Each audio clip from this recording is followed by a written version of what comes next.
Hey guys, welcome to Coturnix Corner Live. Glad we got a few people in here already. Joining us today is Aly from Aly of Confetti Quail Farm. Welcome, Aly.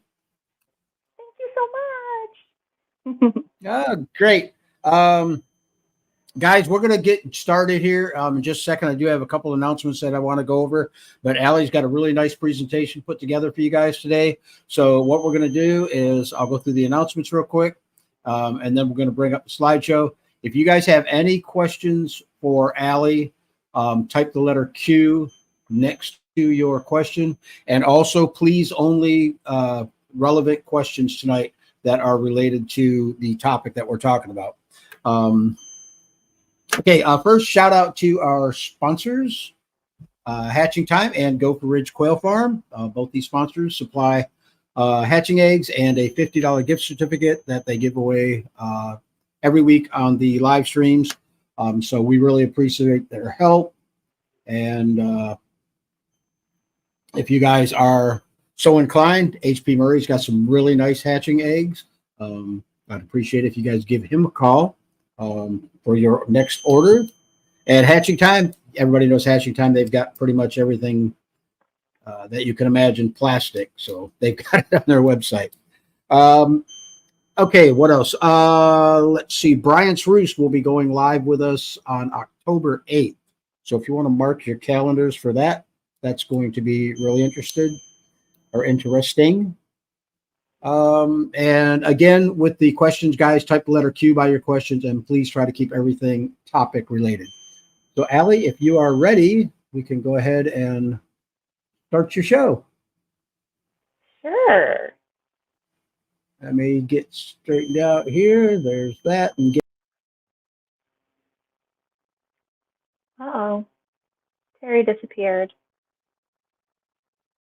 Uh-oh. Yes, I did disappear. I don't want to be on stage. I want them to watch you. Pay attention to you. No, you stay with me. Okay, I'll stay here. I'm going to mute my mic, though, so you don't hear the noise in the background. Okay. Okay, go ahead, Aly. It's all yours. All righty. I'm so excited to be back on here. It's been a while. Tuesday Live, exciting. So today that was we're one thing I talking wanted about. to mention.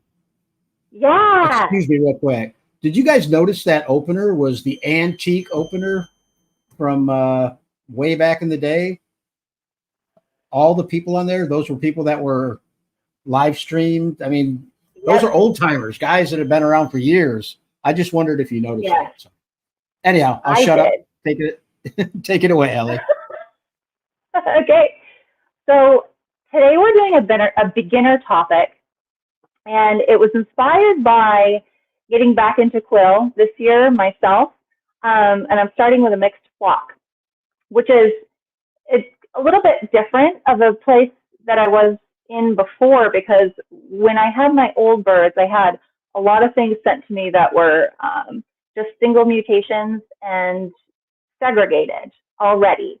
Now, this time around is a little different, and I'm actually happy about this because it's giving me an opportunity to walk through the whole process like everybody else would be if they're interested in color breeding, but they're starting with a mixed flock.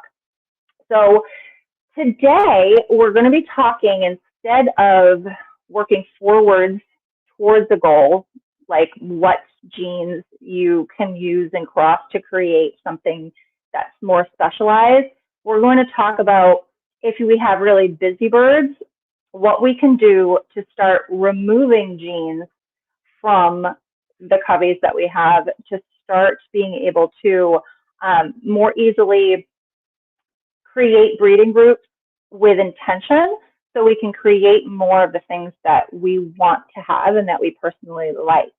So it's a little bit of an opposite way to go about doing things, but I think it's going to be relevant to what a lot of people are working with.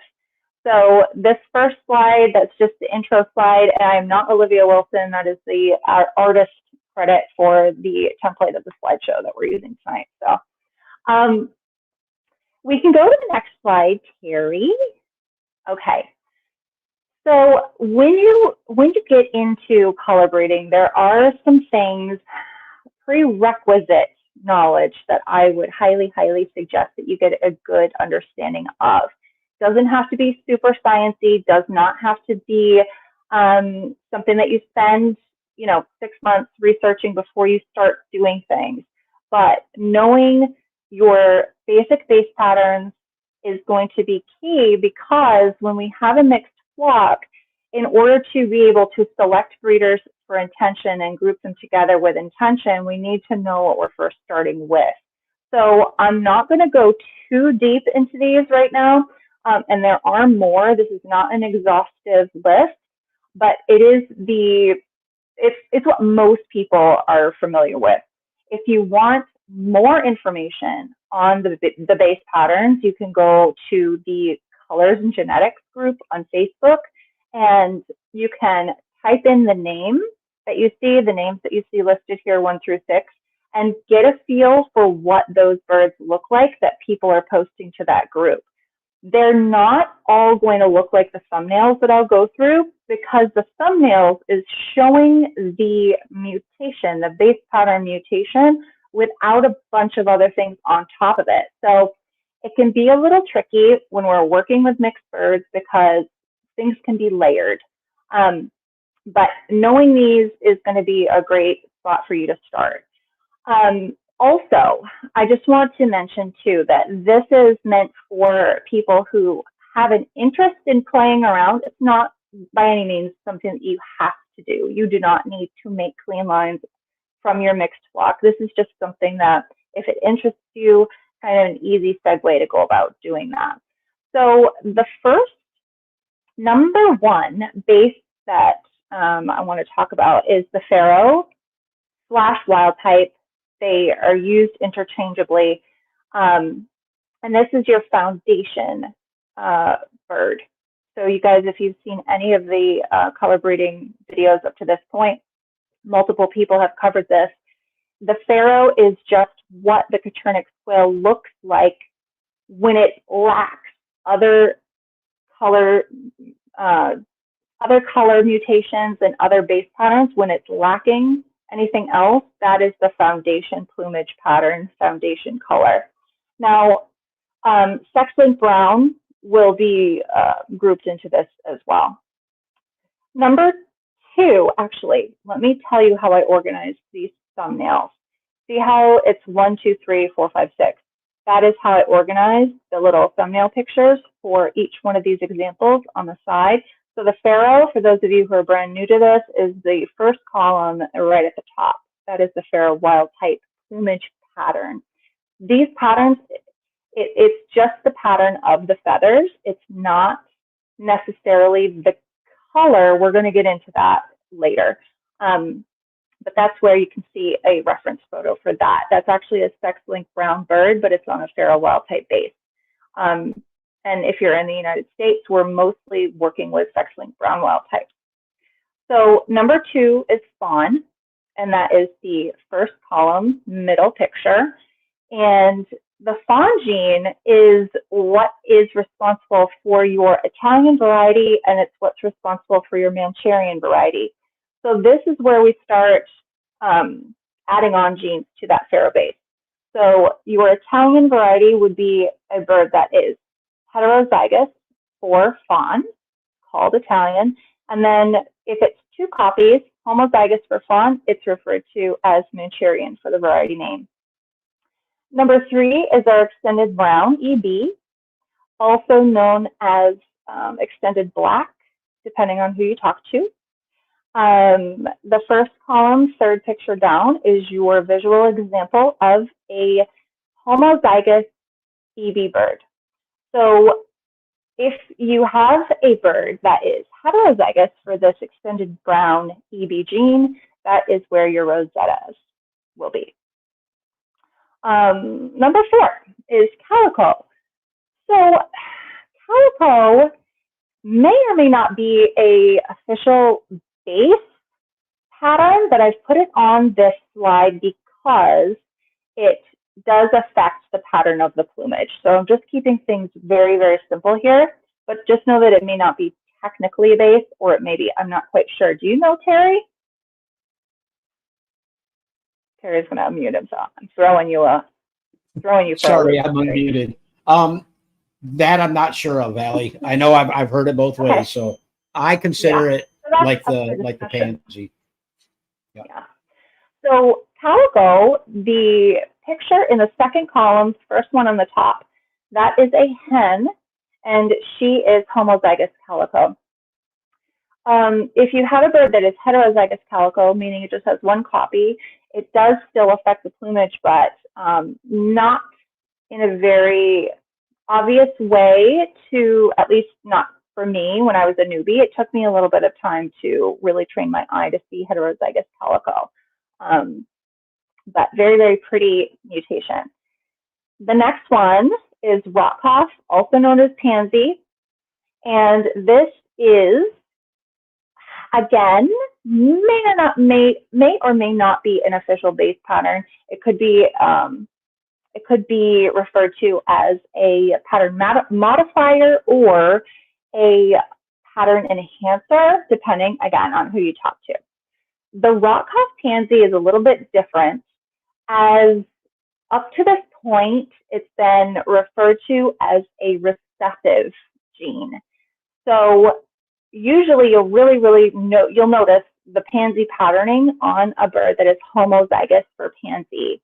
Now, I worked with a lot of pansy prior to with my old flocks, and I can see subtle phenotype changes on a bird that is heterozygous for pansy. Kind of a hot button topic right now, but I have personally been able to visually identify my heterozygous pansy rockcoff if they're on a pharaoh base. That may change later on. Maybe it will be considered a non-recessive gene, but as of right now, the common terminology for when we talk about pansy is that it's a recessive. So we'll see how things progress there. And then number 6 is sparkly. Again, maybe not a base pattern. It could be, more technically, be that pattern modifier or pattern enhancer. But visually, it does a lot to the phenotype of a bird. And when I say phenotype, I mean the outward appearance of how the plumage looks. So with sparkly, they can create a very different look if they're in heterozygous form versus when they're in homozygous form. So those are very interesting to work with, and you'll get a lot of really cool birds if you work with sparkly.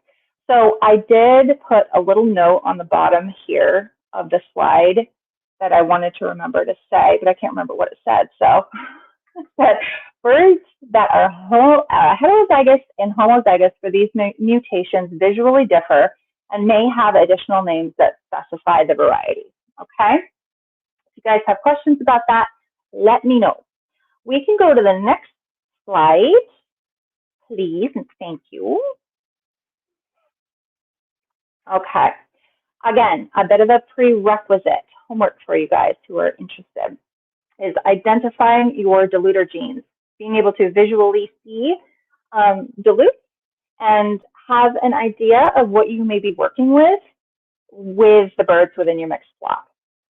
So going through these kind of quickly. Number one is Phi. Again, the pictures are organized in the same way. That is a photo of Phi on heterozygous sparkly fawn. Number two dilute is Rue. Rue is our sex-linked recessive dilute. The example of that is an Egyptian hen over in that first column, second down. Number three is Blue, and that thumbnail is a blue fawn. So it's heterozygous for the blue dilute, and it's on a fawn base. Number four is Cinnamon. Cinnamon was something that actually popped up on me unexpectedly a few years ago. So I was able to get a photo of it. That Cinnamon is on an EB base with a with heterozygous dotted white, but it's also a sex-linked recessive gene, so it acts similarly to Rue. Number five is Silver/Andalusian. That particular bird is an Andalusian, and it is heterozygous for sparkly and also on a fawn base. So in the first, this is how crazy, like the diluters can change the appearance of the bird it's on. Terry, in a second, I'm going to have you click back to the previous slide because I want to show you the same type of bird, heterozygous fawn, without, or heterozygous sparkly fawn, without the Andalusian. So can we pop back there real fast, just for a second? Okay, so this bird, second column, third one down, that is the brother of the bird that we just saw that was Andalusian. So you can see phenotype-wise how much of a difference that is. So if we click forward again. Okay, so looking back at the Andalusian, that is just the introduction of one diluter gene. So pretty drastic change phenotype-wise. All right. And then number 6, I get made fun of about this a lot. I used to always call it OZ recessive. It's not called that. That was a few years ago when it was just being talked about, and I was reading it that way, so I would say it that way. Now it's referred to as Oz snowy, and it is the recessive dilute that we have here in the States now. I think we have Sandy too, but this one's I think more in public hands right now. And that is a little chick who is homozygous for Oz snowy on a wild type base. And then I did put a little footnote here too. Additional less common dilutes include, but are not limited to, ginger, lavender, Oz, sandy, strawberry, etc. And I'm sure we will discover many, many more. So here, guys, you see, I just want to take a minute just to make sure that I'm covering everything I want to.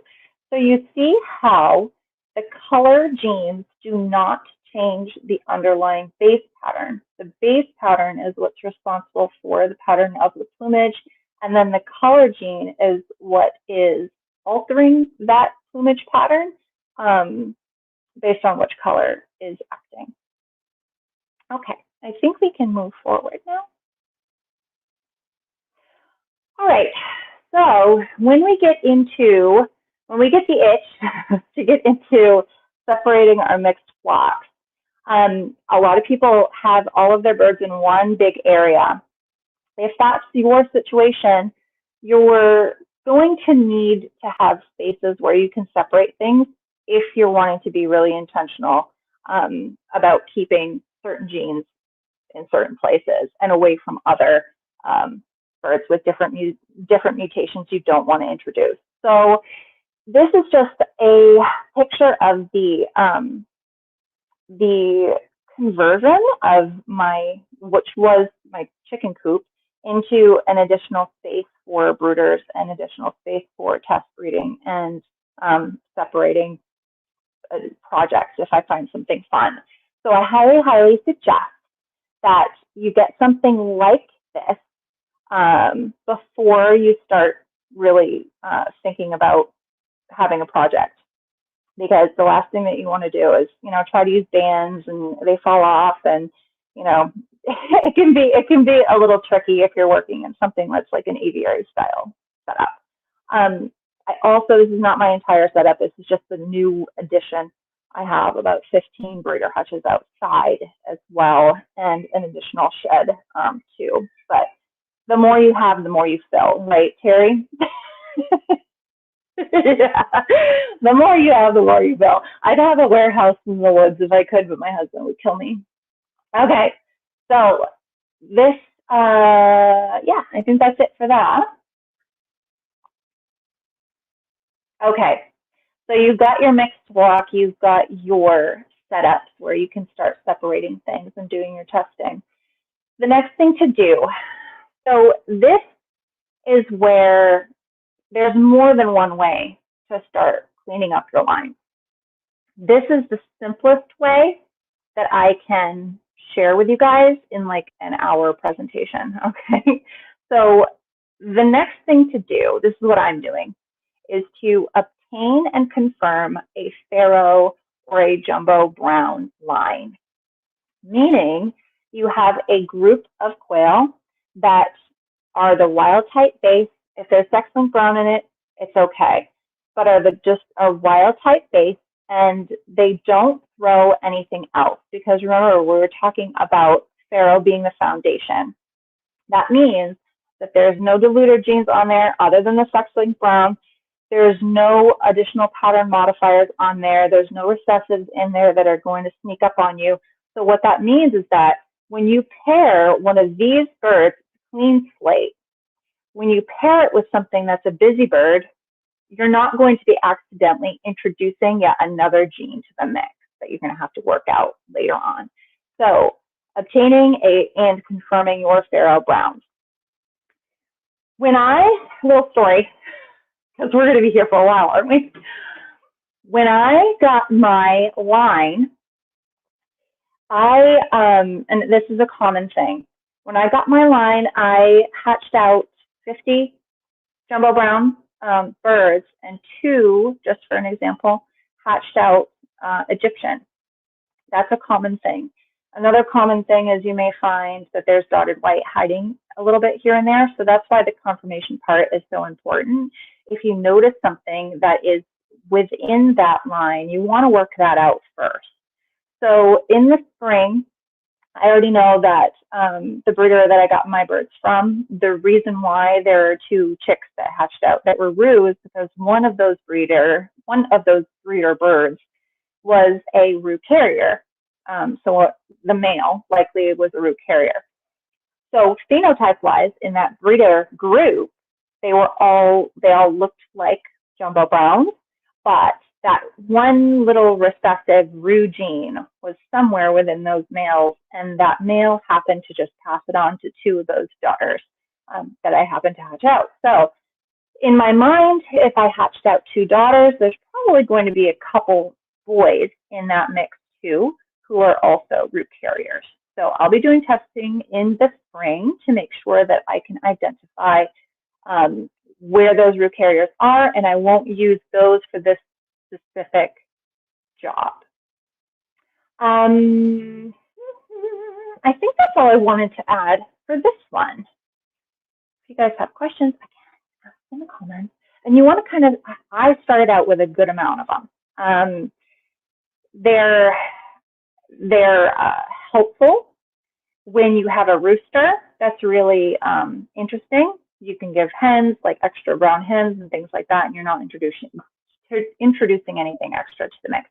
So this is the part where I have 5 slides, And they're very basic examples of what it might look like when you start introducing your farrows to your mixed flock with the goal of starting to remove or simplify the amount of genes that you're working with, okay?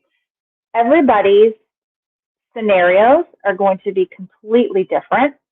Your birds are going to differ from my birds, and there are going to be things that are very, very unique to your experience. So these slides are not like a specific map of what you're going to get if you have a bird that looks like the first one there, what you're going to get if you pass it or if you cross it to farrow.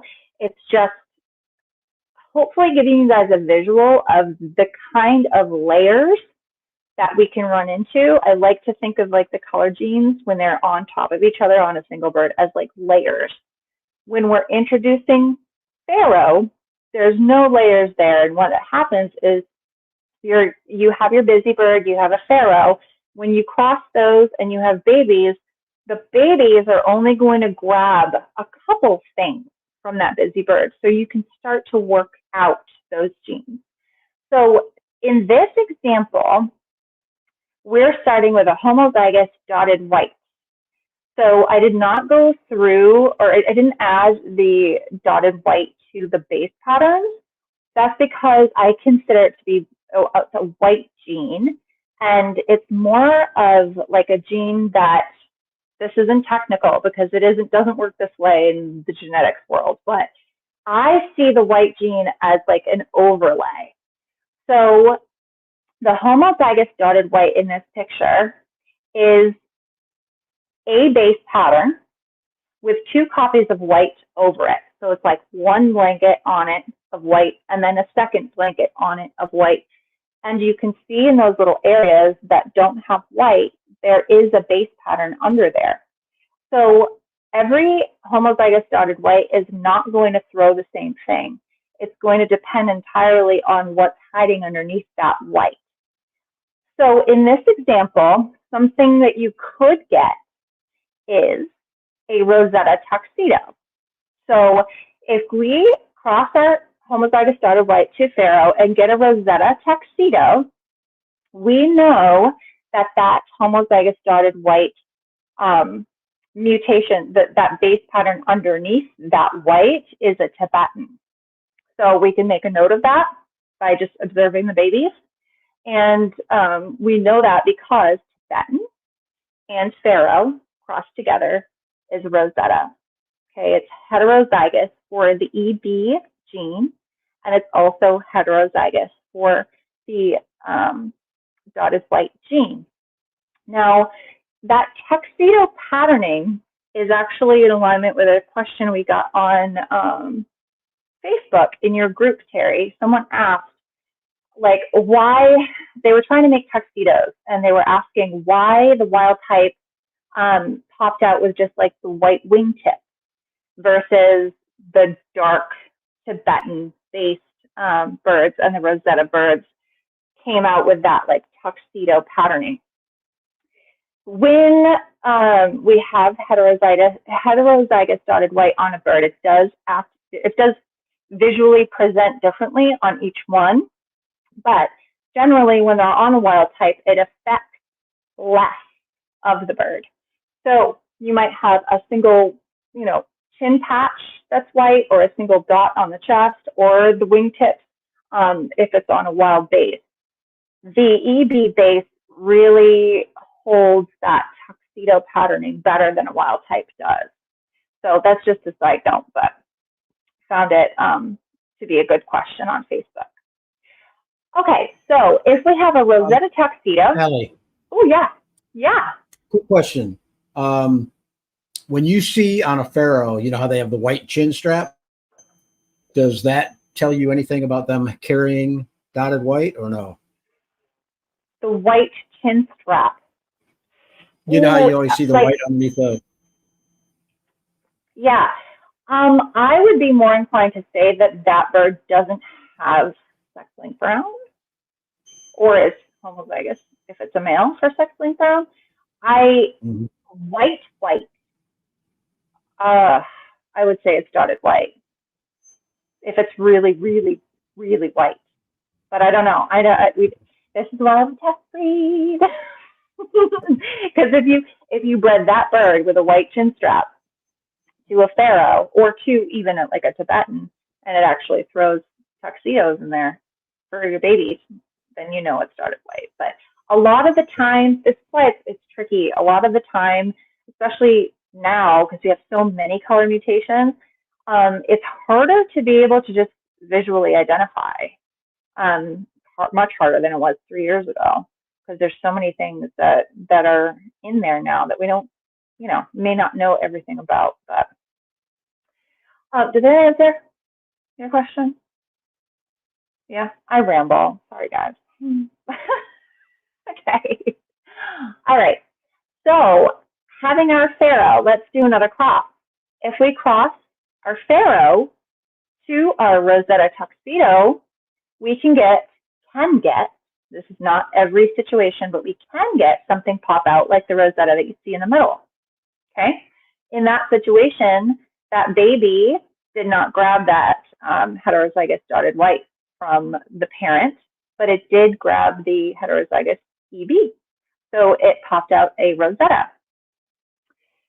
So this is a way, if you guys can see, like the progression working backwards in this scenario, it popped out a bird that would be a really good choice to use if you had a goal. Let's say that you had a goal that you wanted clean Rosetta and Tibetans, like you wanted a clean group of EBs with those two, like heterozygous EB, homozygous EB. That would be a bird that you've got now, that if you have other ones that look like that, pair it together, put them to the side, especially if they don't have the dotted white on there. That's really great. So I added a little bit, I added a confused emoji on the next one, because this is a scenario that pops up kind of often and people scratch their heads. And it's when you cross your pharaoh to an EB bird and you get, specifically Rosetta, specifically Rosetta, and you pop out a little Italian baby.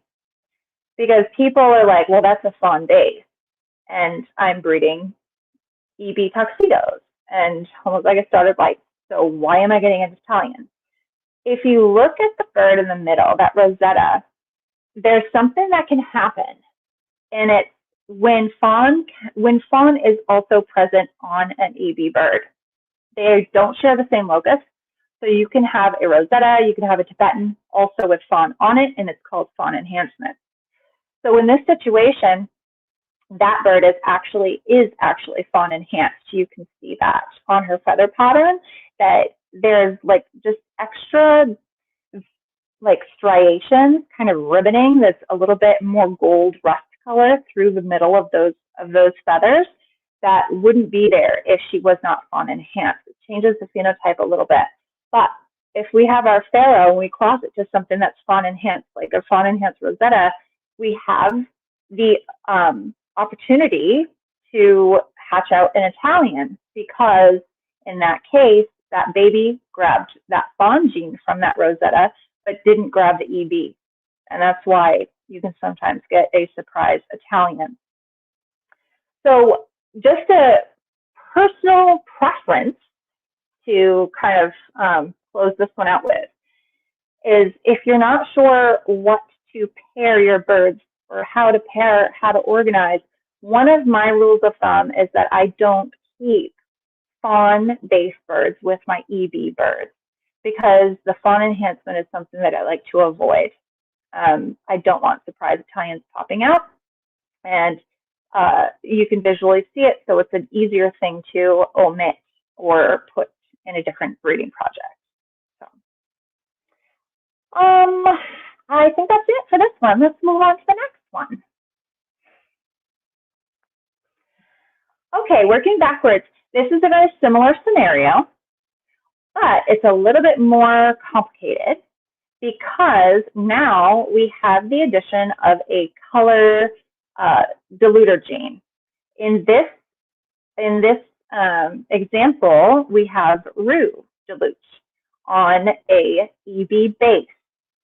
So the first bird here is a range tuxedo. If there was no Rue dilute on there, it would be a Tibetan tuxedo. Okay, same base pattern with the addition of a color diluter on there. So if we take that variety and we cross it to Pharaoh, again, you can get a whole lot of things, but you will likely get scarlet. Scarlet is the same as our Rosetta. So it is heterozygous for the EB gene, but it also, in this scenario, has Rue. So the variety name for that is scarlet. If we cross our pharaohs to our scarlet, we're going to start getting Egyptians. So that's a wild type base and the Rue gene as well. Again, this is the Rue gene. So it's sex-linked recessive. So they will not all come out Rue. It's going to depend on your pairings. It's going to depend on your breeders. You will get some Rue, some non, based on your specific breeding stock. But that is a common thing that will come out if you are crossing scarlet with Pharaoh, is Egyptian. One of the confused emojis is here as well. And this is the same scenario, only autumn amber. So autumn amber could pop out if your scarlet is fawn enhanced. And this is how it looks. It's an Italian base, but it has, this little boy has I think he was a little boy, has the addition of the Rue dilute gene in a homozygous. So if you see an autumn amber come out of a range tuxedo mix or a scarlet, that is why you had fawn enhanced EB birds with Rue. This is a really actually cool oopsie, I think, because when you get this oopsie autumn amber, you can create a whole breeding group around creating more of them. And that's a really neat, I think it's a pretty variety that not a whole lot of people have, but if you run into, the opportunity and this does come out of your covey, that would be a fun breeding project that you could separate that bird and create more with. All right, I think we're good with the next one. All right, so here I threw in a busy bird, and he is a het sparkly, heterozygous for sparkly, pearl fee. All right, the fee dilute is something, the varieties that you're going to get from crossing your Pharaoh to fees are going to be a bit larger of a variety because fee can be heterozygous and you can see it, or it can be homozygous and you can see it. So that's going to vary, but some of the things that you can get from that cross, that het sparkly pearl fee to a Pharaoh, it can throw a pearl fee. It can throw Italian if that original het fee or het sparkly pearl fee was only heterozygous for fee. It can throw an Italian. And it can also, if it is a Italian pearl fee that you're starting with and you cross to Pharaoh, it can also throw fab fee because that is a wild type base. It just, that baby didn't grab that fawn gene. So a whole lot can come from this cross because there's, again, on that original bird, you've got the sparkly, you've got the fawn, and you've got the pearl fee. The pearl, which is the fee gene, and it can be either one copy or two copies. So this is just an example of how many things can come out of just one bird. Pearl fee and fab fee are common and Italian's common too, but those are really popular varieties. So if you do have things like that come out of a group, those would be really good beginner color projects for those of you who are interested too. Nothing hides there.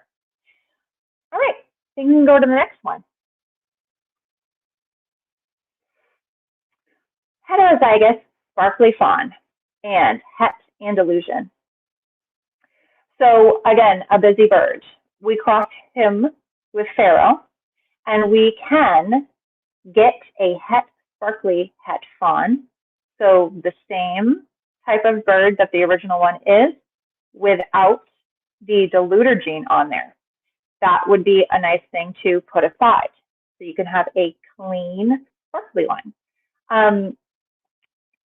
There's also here, you can remove the sparkly. So if you have a heterozygous sparkly bird or a homozygous sparkly bird and you're crossing to Pharaoh, you may just like the color of that. In this case, you may just want Andalusian. You may want Andalusian on a wild type and have that as your breeding project. So crossing to Pharaoh to your original, once you get a bird that does not have the sparkly on there, that's where I would stop with that and then recreate more without the sparkly gene. Here is an example of a little surprise though. So on this het Andalusian wild type right in the center, this actually has, Andalusian has white primary feathers, but this little guy is actually a tuxedo. So the reason for that is some of these base patterns and the diluter genes, when they're layered on top of each other, especially the light colored dilute, it can be tricky to notice that a bird has dotted white. Again, it can be just a little tiny spot, but especially with sparkly on something like an Andalusian or pearls, even where there's a lot of light colors there, you can miss it. So in this example, I just wanted to show you something that could happen is you could pop out something like a tuxedo that was unexpected. And that would just give you more information about your original breeder. You would know that one of those original breeders is heterozygous for dotted white. You can choose to omit that from further breeding projects if you want to. So just keep your eye out for the little surprise tuxedos. Also, crossing Pharaoh to this original bird, you can get babies that don't have the single dilute, and they don't grab the single sparkly gene either. And then, but they do grab fawn, so you can just end up with something like a plain Italian as well. So hopefully this is giving you guys like a visual of like, if you want an Italian, clean Italian line, but you don't have Italians, but you have that fawn base, it doesn't matter if there's a whole lot of other things on top of it. If you can visually identify that fawn base and you have your Pharaoh to put it with, you can work out the extra stuff to eventually get to something simple like an Italian line or Manchurian. Okay, I think we can go on to the next one. This is the last slide that's like this. So thank you guys for sticking with me. This one is a common scenario that I get questions on, and it is a little bit trickier of a thing to walk you through, but this is an example of working backwards like we've been doing and then working forwards. So sometimes we will have a mutation that we really like, but we might have other things on it that we need to remove first, but we want to get that original like base pattern back. So in this scenario, we're working with rock cough pansy. So it's common, it has been common for me to hatch out rock cough pansies that are C or that have other dilutes on them, but specifically Phi. And I think a lot of people end up with these in their mixed groups as well. So our starter bird is homozygous rock cough pansy Phi, and our goal project is to have a clean rock cough line without fawn and without any kind of fee on there. So again, using your clean farrow, you can put that to your homozygous rock cough pansy fee. Okay, mouthful. And then you can start hatching out carriers, pansy carriers, and you're going to see, because it's recessive, we think it's recessive, you're going to see the wild type base underneath. So crossing your farrow to the original bird, you're going to end up with something that visually looks fab fee. Hopefully it's only got one copy of fee on there. And then if you've got several of them, you know that they're all pansy carriers, and you can breed them together and then work out that fee and get yourself to a place where you no longer have fee in the mix, and that rock cough is starting to come homozygous again in your birds. And then you can just, select breed them moving forward, so they don't have the fawn if there's fawn in there, and they don't have fee if there's fee in there. The way, if you're not able to visually identify if that pansy is fawn enhanced, you will see fawn pop out of those crosses, like that pearl fee rock cough pansy carrier, and that will tell you. But usually you can see little vertical striations within those, that like scalloped pattern down the back specifically. Sometimes you'll see little vertical flecks too in the chest area, but those are visual indicators that fawn is there. But you know for sure if you're hatching something from that cross, like that's a pearl or an Italian. The thing that I want to mention about pansy 2 is in the other scenarios and the other slides that we went through, I would take like a goal bird, like a fab fee, if that's what we were working towards, from those other projects, and then, make a group of them and keep on with that project. With this one though, it's a little different because, again, remember that every bird that you have come out of your homozygous pansy cross to a farrow, those are going to be pansy carriers. So in any kind of pansy project, if I'm messing around with a pansy gene, I'm always only going to use those birds, even if they're carriers, for a pansy project. So if I'm hatching out a fab fee that's a pansy carrier, I'm not going to introduce that bird to like a fab fee project, because it's a carrier for pansy and I'm going to have pansy popping out in areas that I don't want it. So this is one of those genes that I think is really important to, once you identify where it is, to contain it where it is, so you don't accidentally make multiple color projects of yours pansy. So I think that is everything I wanted to say about that too.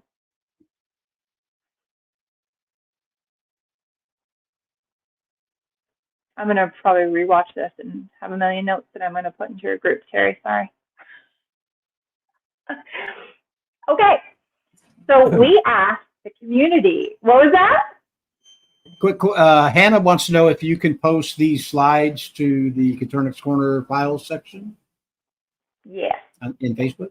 Remember, this is not a specific map of everything that you're going to get step by step.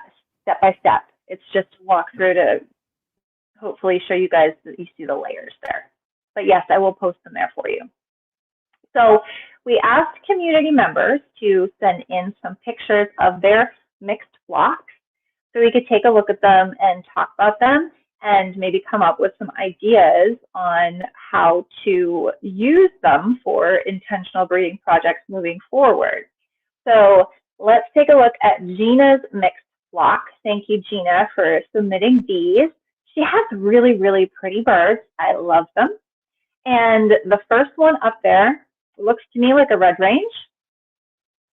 So it would be, that's your EB base, okay, homozygous EB base, if I'm correct in my visual identification. Then in the middle, we've got a pretty Egyptian.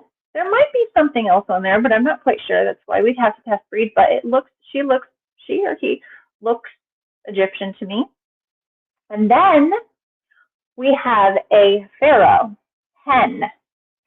So when we have a pharaoh hen, I know there's no Egyptian on her.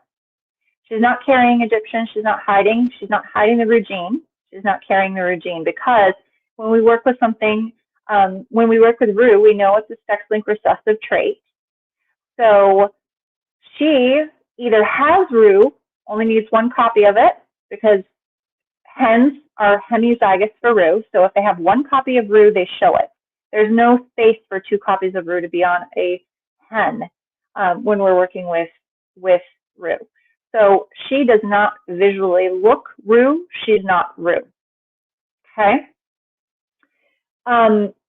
So something that is interesting about this group that I was thinking of, okay, if these are my birds, what would I do with them?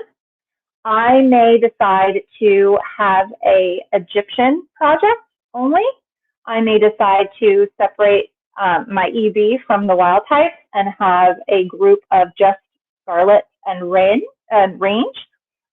But there's also something that's really cool about Ru too. And since she has a pharaoh hen that's not Ru, she probably has other pharaohs that are not Ru. So I would have a clean pharaoh line, and I would create a sex link project with that. So not sex link brown. What I mean by that is when we have a sex link breeding project, we have a Ru covey, we have a non-Ru covey, and then we can take a group of Ru hens, have to be all Ru hens, and one non-Ru rooster. Put those together in a breeding group, and then on day 1, when you hatch out your chicks in the incubator, you're going to see that all of the hens are going to be Ru, and your males are all going to look pharaoh, but they will be Ru carriers. So that's a really cool thing to do if you have Ru and you have Ru separated and there's nothing else on it, and you also have pharaoh to work with. So you could potentially sell day-old chicks that are sex, which is really fun. So that's what I would do if I had Gina's mixed flock. Okay, I think we can go on to the next one. What do you think, Terry? Would you do something different? No, I don't know. I mean, I would probably, I don't really care about the sex link part, but I would have a nice Egyptian line and a nice pharaoh line that I could work on cleaning up. Yeah. Just me.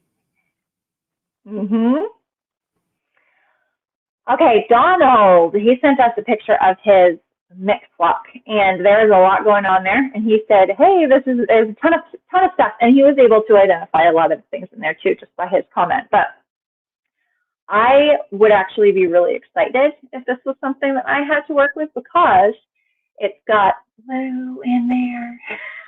I'm a sucker for the blue, but there's blue in there, so I'd be happy.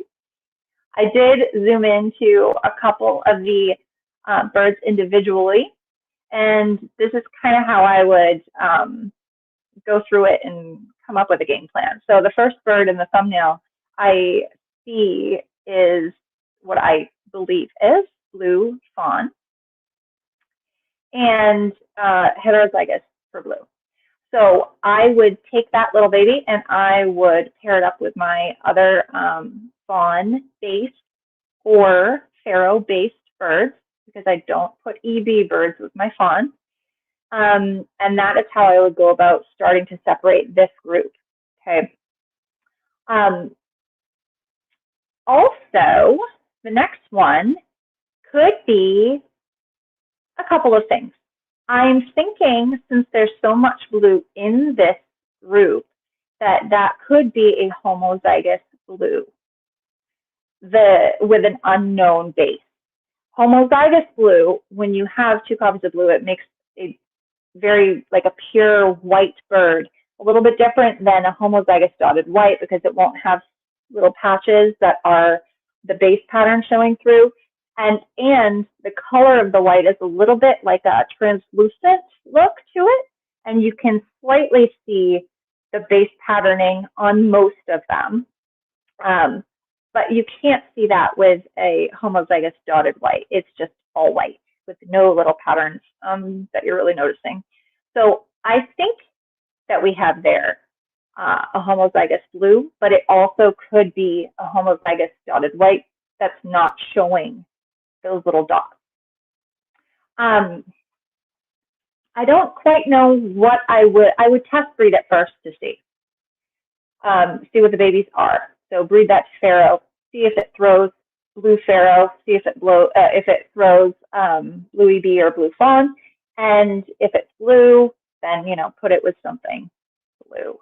If it is homozygous dotted white, you'll see tuxedos come out of there, and you can decide if you want to have a tuxedo group or not. So the next one is our EB base that we see there, and also that little white face mask and patch underneath the chin tells us that there is heterozygous dotted white there.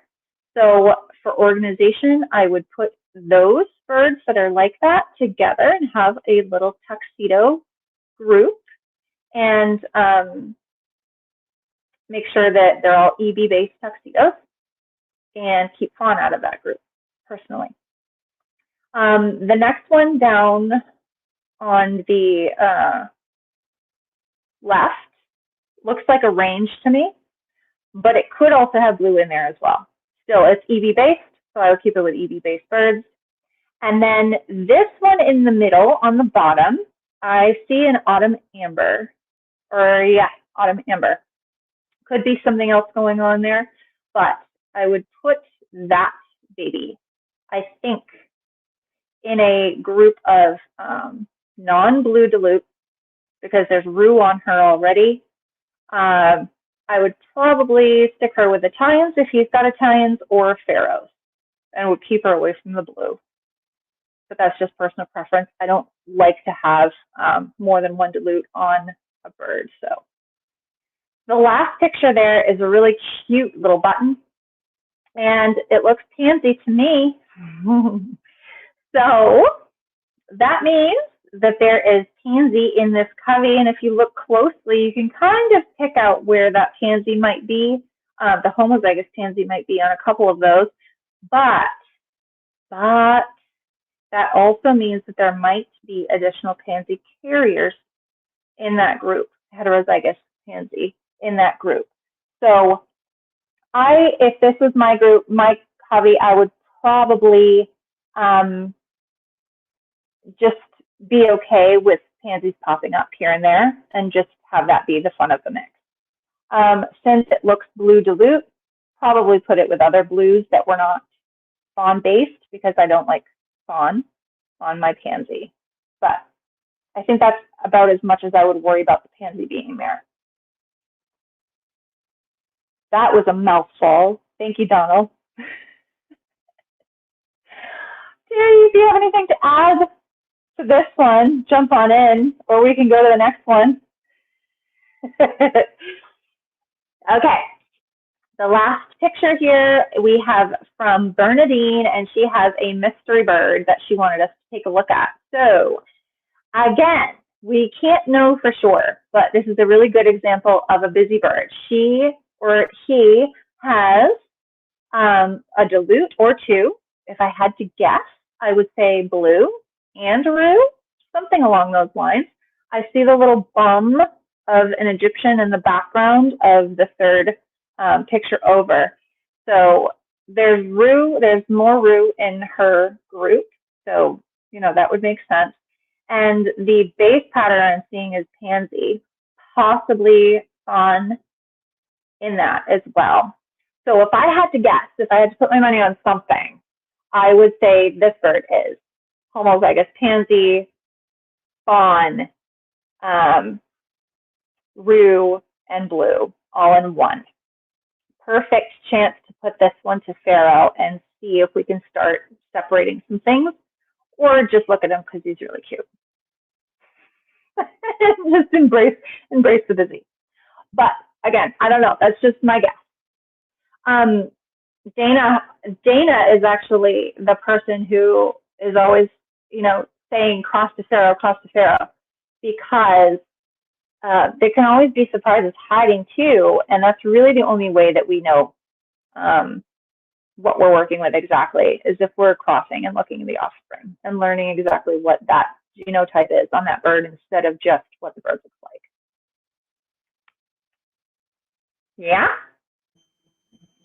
Okay, I think that concludes the slideshow. If we have a whole lot of extra time, I have no idea how long I've been yapping, but I do have a list of kind of guidelines that I keep for myself that I can share later on if we want to, or there's a little video on that on my Facebook page too, if you guys are curious as to, like, once you start working out some of the extra genes and you have like more of the, one gene on one bird or 2 genes on one bird, you can really start separating even more, but that's kind of the next step.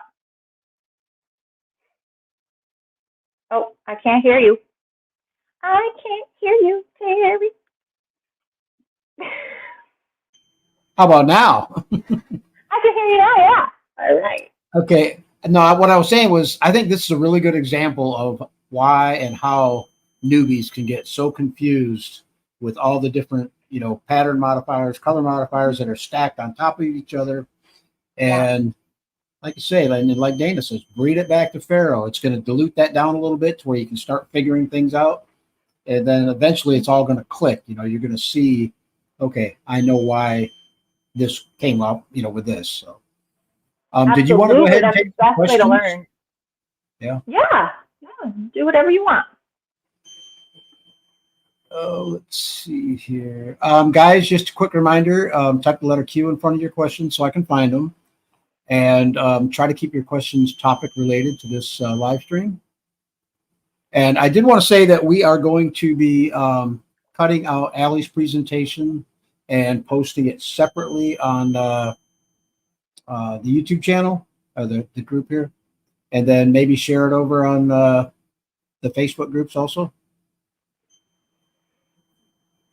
Okay, let's see. People who have been doing this for a long time are going to hate what I've said. It's so really simplified. I'm sorry, guys. I'm trying to share newbie information. Don't come for me. Okay, Alyssa says we're following the number order. Oh, I already answered that. I'm going to pull that one down. That was in regards to the new thing. Okay, first question. Val says I have 3 Rosetta hens. All probably have SOB, and 1 Apeto have fawn also. I have a blue Rosetta also. What happens when I pair the SOB Pharaoh roux? What will I be making or cleaning? Can you see the question, Aly? Yes, I'm just trying to work through this in my mind, and you guys are going to see me short circuit about a million times going through these. But okay, so you have Rosetta, which is your heterozygous EB. You have your blue Rosetta, again, heterozygous EB with heterozygous blue. Okay, what happens when you pair with a Pharaoh? You're going to get more Rosettas with or without blue, and you will get Pharaoh with SLB, likely because all of our birds in the United States practically have the SLB. I don't even care about that portion of it at this point. But you will get Pharaoh without blue, and you will get Pharaoh with blue, likely, depending on how many chicks you hatch out. But those are your 3, those are your options that should come from that. So cleaning, I mean, if you have a Rosetta, that's already clean. You don't have to take the Rosetta out because there's just 1 copy of EB. If you're wanting, if you don't want EB at all and you want to work that out completely, then you can cross it to your Pharaoh and then just not, use any of those babies that have EB. But that is a pretty clean foundation. It's just 1 mutation. and the other one is the same way, just one mutation with another diluter gene on it. There's really not anything complicated there. I don't think that you need to simplify that further if you don't want to. Pretty easy to work intentionally with that. Let's see. Homestead Matters says, question, the covey we took over seems to have everything but Pharaoh in it. If we haven't seen a wild type and 150 birds hatch, would you give up and order some? No. No, because if you have everything else but Pharaoh in it, you probably have Rosetta and you probably have Italians. So if you're breeding Italian to an Italian, you're going to get Italians. You probably get some Manchurians, but you're also going to get some Pharaoh from that. Same thing goes with your Rosetta. If you have Rosetta and you breed to Rosetta, you're going to get some Rosetta. You'll get some Tibetan, but you also get some Pharaoh. So I would breed what you have from your fawn and from your EB, and you will get Pharaoh from that. As long as you're not using all Manchurian and all Tibetans. Does that make sense? I at this point, I really advocate for having less birds than more birds, because same kind of situation can pop up. Like you order a batch of Pharaoh from someone or Jumbo Brown from someone, thinking that you're going to use that line to clean a line, but you might have to clean that line first. Exactly. So, and that's the position that I'm in right now. So I would highly encourage you to work with what you've got, and go from there, because you're going to know what your birds are. You're going to have more information on them if you work with those. Okay. Gina says, what does it mean when you have... Topic. Of course, I do too. Yeah. Gina says, what does it mean when you have an Egyptian with a small spot of white on the shoulder? Likely heterozygous dotted white is on there. So we talked about how the heterozygous dotted white makes your tuxedos, but when it's on a Pharaoh base, it can throw only just a couple feathers. It can do that on EB too, but it's very, very common to just see a couple white feathers on your wild type base, which is what your Egyptian is, plus the roof. So.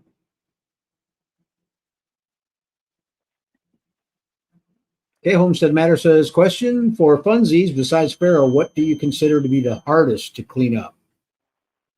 Pansy. Oh my God. That didn't take long, did it?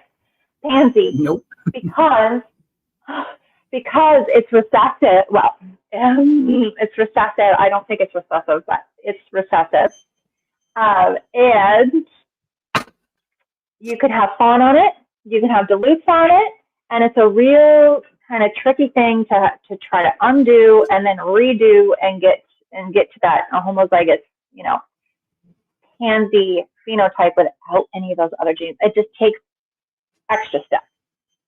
So that's why it's more tricky. Okay, Gina says, question, is it normal for a scarlet to have a white chin, or is there another color? Yes. So scarlets, Tibetans, Rosettas, range, those are all EB-based birds, and it is a normal part of their phenotype to have a little bit of white, just a little bit underneath their beak, predominantly like their little chin area. So if you test breed those together and you're not getting any tuxedos, no tuxedos, then you know that that's just part of that bird, and it's normal. There's no extra dotted white on it. Okay. Gina also wants to know, can you get a range tuxedo from a scarlet rooster with an Egyptian or Pharaoh hen? Okay. So this is working forward by combining birds that have the EB base. So a range, we'll take the tuxedo part out of it first, but we'll look at the range, and we know that range is homozygous EB. Okay, so if you want that, you need to work with other birds that are either heterozygous or homozygous for EB. I wouldn't use the Egyptian or the pharaoh for that, because the Egyptian and the pharaoh is a lack of EB. If you're wanting to work towards something that's homozygous for EB or homozygous for any kind of mutation, then you don't want to put the wild type to it, because that will remove some of those mutations instead of adding it on. So you want to double up on your EB by having your heterozygous or homozygous EB working towards that. And then, so I would start with just your scarlet. I put your scarlet to pharaoh or Egyptian. Again, this is a sex link. It's a sex link color mutation. So go check out the video that we did on Rue specifically, so you know how the sex link inheritance works. But the scarlet rooster to an Egyptian, if that's your only choice, you can make more scarlets that way. You're going to hatch out more wild types that way too, but then put your scarlets to your scarlets. And eventually in the next cross, you're going to get range. And if you want to make that tuxedo, you need something with the dotted white gene, preferably something that is a tuxedo. Because here's my thing with that: if I have a homozygous dotted white bird, I don't know what's under it, because it's like those two blankets of white on there. So I would rather use a tuxedo that's just heterozygous for dotted white, because you can see a lot more of that underlying plumage that is going to also be transferred onto that cross. I hope that makes sense. I probably just did a million circles, but I hope that makes sense. But you're gonna, you would have to have a bird that has dotted white to be able to make a tuxedo later. Okay. Tater Farm says, "Hey, Aly, when you work backwards to a line that you're fairly sure is clean, how many generations do you breed to be absolutely certain? Could something else pop out generations down the line?" Mm-hmm. Yeah. So, yeah. Yes. Things can pop up. I expect things to pop up, especially if you're line breeding and you're not. The recessives is what gets me. I had a line of Celadon tuxedos and crossed them, and the breeder that I got them from, I got cinnamon out of those. I think it was cinnamon. It may have been a different dilute altogether, but it had red eyes. It looked bluish, which is why I was like, this doesn't look like cinnamon, but it acted like cinnamon. And I ended up getting like 5 or 6 of those in my first cross of them together.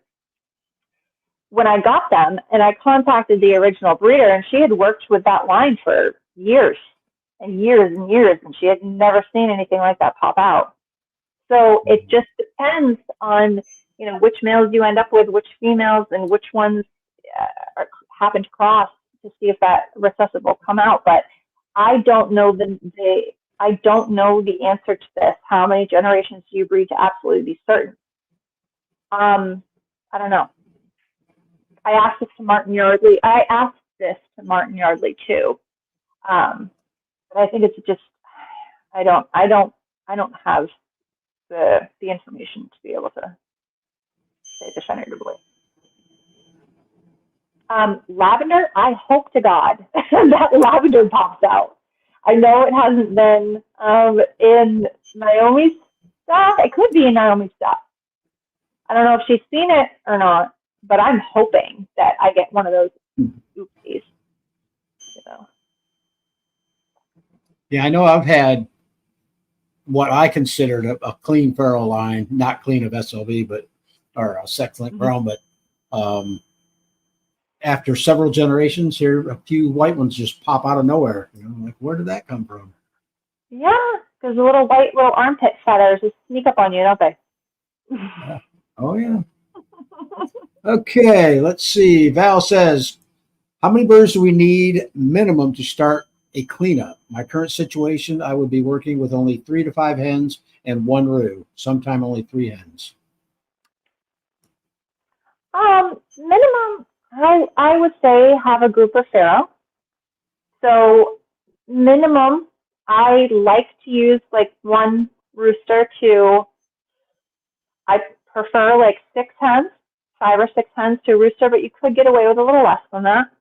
And just that would make it an even swap. So, you know, you could put those pharaoh hens to that rooster that you've got, that's a colored rooster, and then vice versa.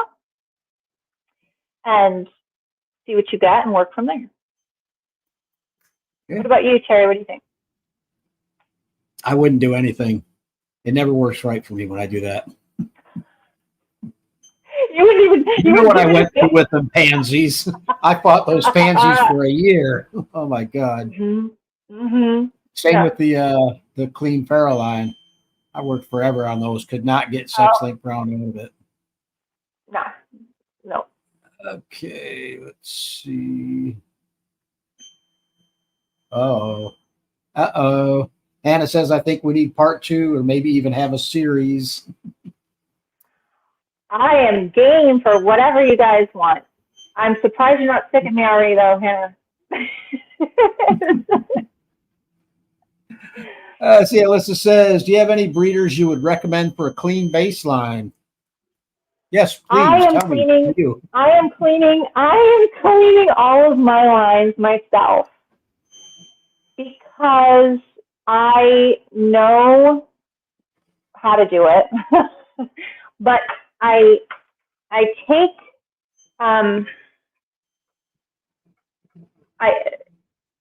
hold on, I just dropped my little earbuddy thing. Hold on 1 second. Yeah, no problem. Okay. All right. Can you guys hear me? Yeah, I hear you just fine. Okay. So I'm going to do it myself because every time, I don't think there's many people that have had lines long enough, honestly, to know if they're clean or not. For sure. So I'm just going to do it myself. I would encourage you to do it yourself too, because you're going to learn a heck of a lot more doing it that way.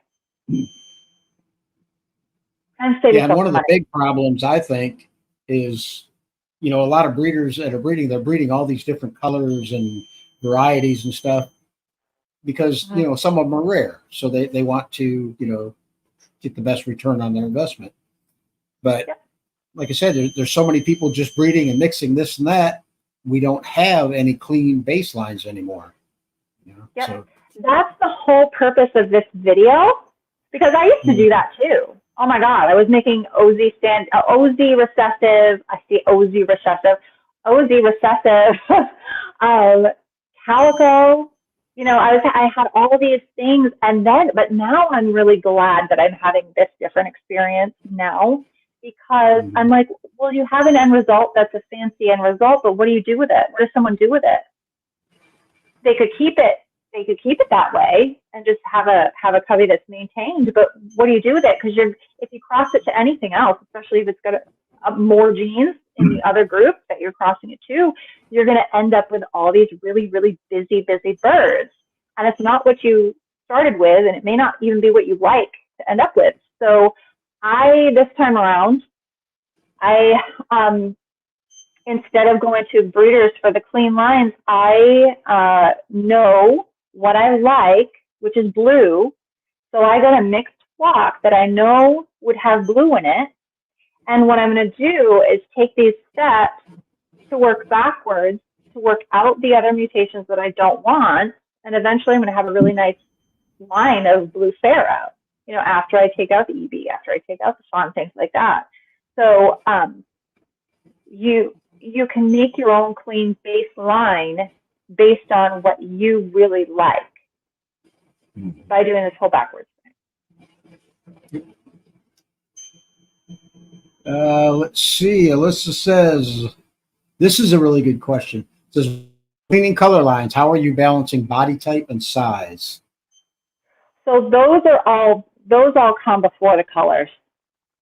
This is just talking about the colors, but there's a whole lot of other things that go into it first. You got to look at the health. You have to look at the size. If it's on point with what you want, or if it's too big, maybe you don't want to work with jumbos. Figure that out first. How they behave. A lot of times, my birds don't like who I put them with, too. So there's that. They're like, no, I want that guy over there. And you put me with this guy. So sometimes things change, but you got to kind of work with those things first. And then when you have a good group that gets along together and they've checked all those other boxes for you, then you go into the color. Okay, I think my thing. That was the last question. If anybody else has any more questions, go ahead and get them in now. Aly, did you have any questions that you really like that we can give somebody some hatching eggs to? Any of the questions really stand out?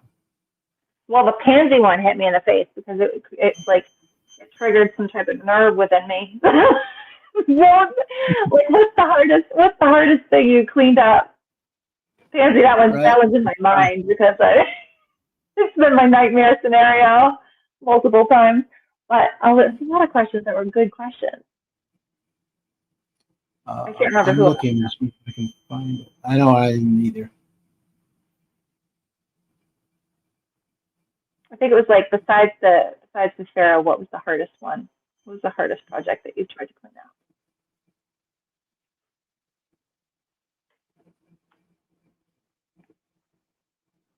And I'm using a lot of HP's birds for my cleanup Pharaohs. Just so as am I. Share that.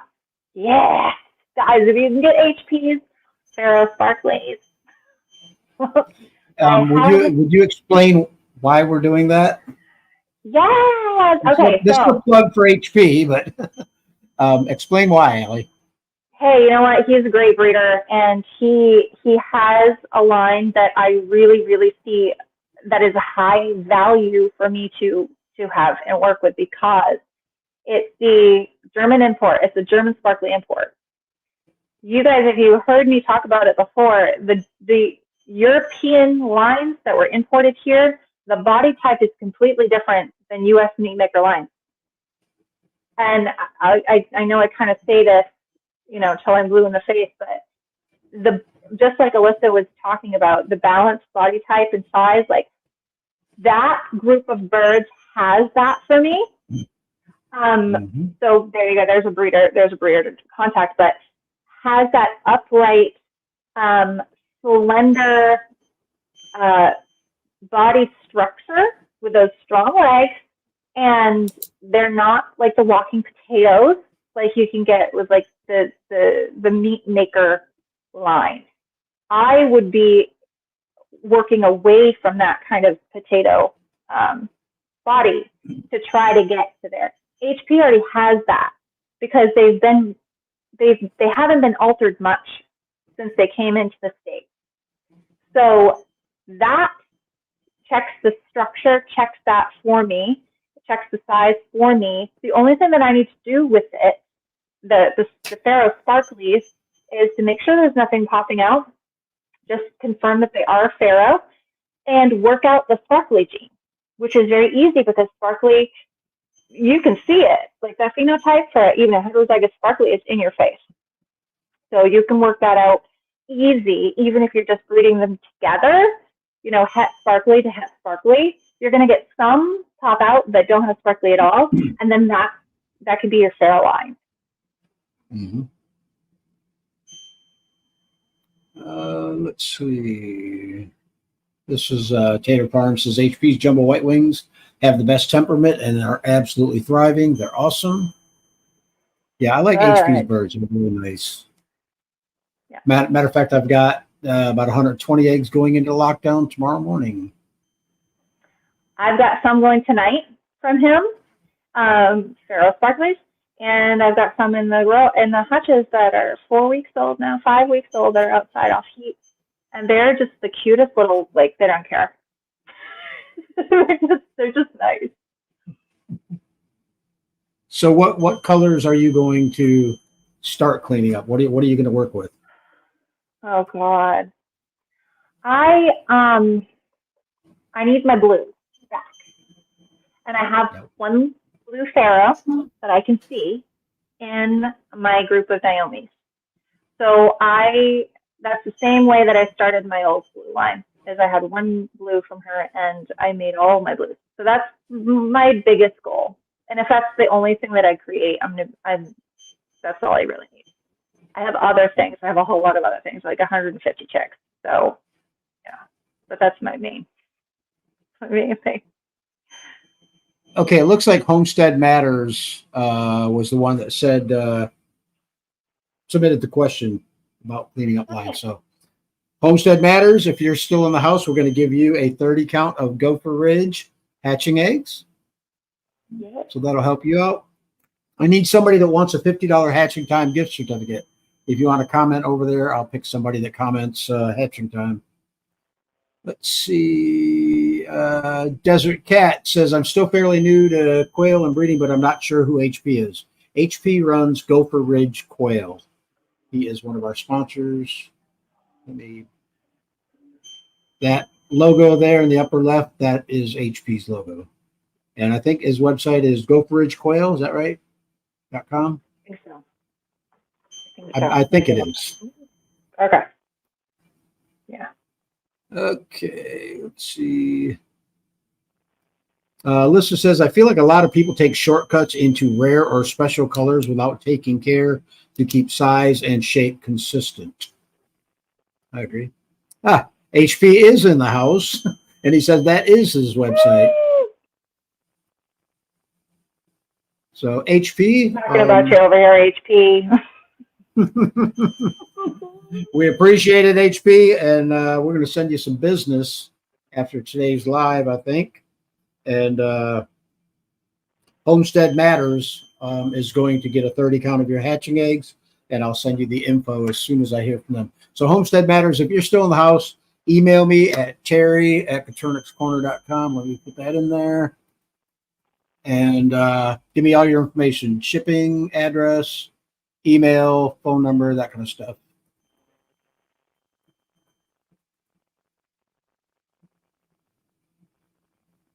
HP says recessive is hiding. Yep. All right. That brings us down to the bottom of the list. I just need somebody that needs a hatching time. Val, you're going to get a hatching time gift certificate. So Val, same with you. If you can send me your information to Terry at Coturnix Corner, I will forward that on to Hatching Time, and they will get that out to you. 340 Quail Farm says, question, is it normal to see some white under the chin of some of my Egyptians? Cream color, because it's diluted. If it's white, I would say there's dotted white in there. But again, put it to your Pharaoh, or put it to something that's an EB base to see if they throw it. Like a visual talk for you. Okay. Dave says, Aly, you said Pharaoh sparkly, but you meant German sparkly, right? They are German sparkly, but I meant specifically the Pharaoh sparkly, because that is the Pharaoh base pattern with the sparkly on top of that. So HP has a bunch of different German sparklies. He's got he's got the sea sparklies, the pearl sparklies, the Egyptian sparklies, but I would specifically use the Pharaoh sparklies because they don't have the additional mutations on there. That was a good question. That was Dave. Hi, Dave. I heard Dave, but I didn't know it was that Dave. That's Boris. That bird is named Boris. I know that on his thumbnail. Desert Cat says, I came late, but I have some birds that have white in the wings of what were supposed to be jumbo browns. but are barely the size of standard quail. What could be going on with these? Birds that have white on the wings that are supposed to be jumbo browns but are barely the size of standard. How old are they? Are they fully adult? He did not say. I would contact your breeder and ask. Maybe you have standards instead of jumbos. 8 to 9 weeks. Yeah, I would ask who you got them from, and also, you know, I'm not sure what feed he's using or anything like that. So some things could be factor in there, but I'd start with a breeder. Yep. Wouldn't say breeder. He said that he was told they were jumbos, but I mean 8 to 9 weeks. You know, I'm wondering what size. You know, they may just be a little bit short of being that jumbo classification. Yeah. Yeah. I mean, I've had some jumbos that really don't put on a whole lot of, like, they're jumbo weight until like 10 weeks, sometimes, depending on what time of year. Right. You know? Okay, well, that was the last question. We got rid of our hatching eggs and our gift certificate. Who did I say that gift certificate was going to? Val, right? Val.